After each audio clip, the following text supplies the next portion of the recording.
शुरुआत में हमें एक कार ड्राइवर दिखता है जिसके कार से एक हिरन को टक्कर लग जाती है।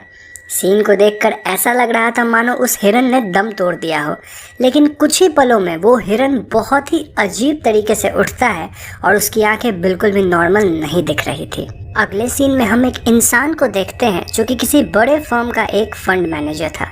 इस इंसान का नाम सीक वू था और वो एक डिवोर्स्ड पिता था जो कि अपनी छोटी बेटी स्वैन का ठीक से देखभाल नहीं कर पा रहा था।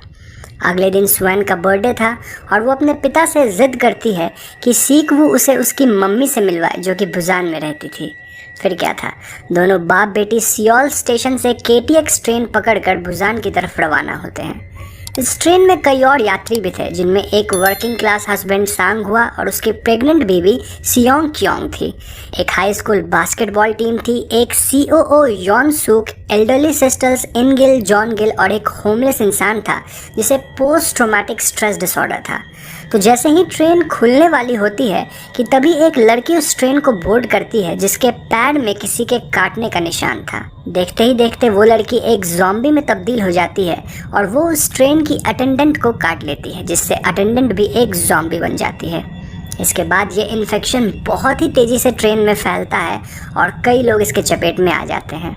इस ट्रेन में ट्रैवल कर रहे पैसेंजर्स जैसे कि एक बेसबॉल प्लेयर योंगुक, एक लड़की जिनही उस इन्फेक्टेड ट्रेन के डब्बे से निकलकर दूसरे डब्बे में आ जाते हैं जहां अब तक ज़ॉम्बी इन्फेक्शन नहीं आई थी। ट्रेन के न्यूज़ ब्रॉडकास्ट में हम देख सकते हैं कि ज़ॉम्बी आउटब्रेक पूरे देश में हो रखी है और ज़्यादातर लोग इसके चपेट में आ रहे हैं। जब ये ट्रेन डेजोंग नाम की स्टेशन पर रुकती है तो ट्रेन के पैसेंजर शहर की ओर भागते हैं, लेकिन वो सभी देखते हैं कि पूरा शहर ज़ॉम्बी इन्फेक्शन के चपेट में आ गया था।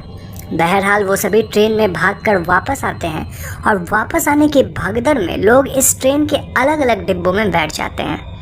ट्रेन का कंडक्टर इस ट्रेन को बुसान की तरफ ले जाने लगता है क्योंकि उसे ऐसी रिपोर्ट आ रखी थी कि बुसान ही उन चंद गिने चुने शहरों में से एक है जहां अब तक ये इन्फेक्शन नहीं पहुंची है।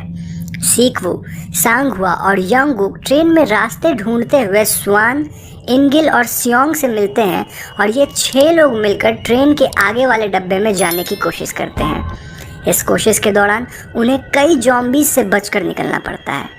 इस आगे वाले डब्बे में कई पैसेंजर सुरक्षित बैठे थे और जब ये 6 लोग उस डब्बे तक किसी तरह पहुंचते हैं तो मतलबी COO यॉन सुक इन्हें अंदर नहीं आने देता है। उसका मानना था कि शायद ये 6 लोग भी इन्फेक्टेड हो गए हों और उसकी बातों में आके सारे पैसेंजर्स इनको डब्बे के अंदर आने से रोकते हैं। इस हाथापाई में सांग हुआ और इनगिल अपने आप को ज़ॉम्बीज़ को सैक्रिफाइस करती है ताकि बाकी 4 लोग को थोड़ा वक्त मिले जिसमें वो किसी तरह डोर को खोलकर सामने वाले डब्बे में घुस सके। इसके बाद COO यॉन सुक इन 4 लोगों को एक चेम्बर में आइसोलेट करता है ताकि अगर बाई चांस इनमें इन्फेक्शन हो तो बाकी लोग इनसे दूर रह सके। दूसरी तरफ जॉन गिल इस बात से बहुत ही उदास थी कि उसकी बहन इनगिल अब एक ज़ॉम्बी बन चुकी है और वो जानबूझकर उस डब्बे का दरवाज़ा खोल देती है ताकि वो अपनी ज़ॉम्बी बहन को ज्वाइन कर सके। बस फिर क्या था, सारे ज़ॉम्बीज़ ट्रेन के इस डब्बे में घुस जाते हैं और बचे हुए सारे पैसेंजर्स को जान से मार डालते हैं। जिंदा बचते हैं तो सिर्फ वो लोग जिन्हें एक चेम्बर में आइसोलेट किया गया था और वो थे सीक वू, स्वान और सियोंग। इनके अलावा COO यॉन सुक और ट्रेन अटेंडेंट भी इस डब्बे के बाथरूम में छिपकर जिंदा बच जाते हैं। तो आगे हम देखते हैं कि इस ट्रेन का रास्ता ब्लॉक हो जाता है क्योंकि ईस्ट टैगू ट्रेन स्टेशन पे पटरी बंद थी। इसके कारण सारे बचे हुए लोग किसी दूसरे ट्रेन की तलाश में लग जाते हैं। इस तलाश के दौरान सीक वू, सियोंग, स्वान और वो होमलेस इंसान योंगुक और जिनही से बिछड़ जाते हैं। आगे की सीन्स में हम देखते हैं कि वो मतलबी COO यॉन सुक अपनी जान उस ट्रेन अटेंडेंट को ज़ॉम्बीज़ की तरफ धक्का देकर बचाता है जिससे उस अटेंडेंट की मौत हो जाती है। वो ठीक ऐसा ही कुछ जिनही के साथ भी करता है जिससे जिनही की भी मौत हो जाती है। जिनही की मौत के बाद योंगुक बहुत ही ट्रॉमेटाइज्ड होता है और वो उसके साथ ही रहता है, जिसके थोड़ी देर बाद जिनही एक ज़ॉम्बी बनकर उसे भी काट लेती है। दूसरी तरफ ट्रेन कंडक्टर एक दूसरी ट्रेन स्टार्ट करता है, लेकिन यॉन सुक की जान बचाने के चक्कर में वो खुद उन ज़ॉम्बीज़ का शिकार बन जाता है। यानी कि इस मतलबी यॉन सुक ने ज़ॉम्बी से ज़्यादा इंसान मरवा दिए।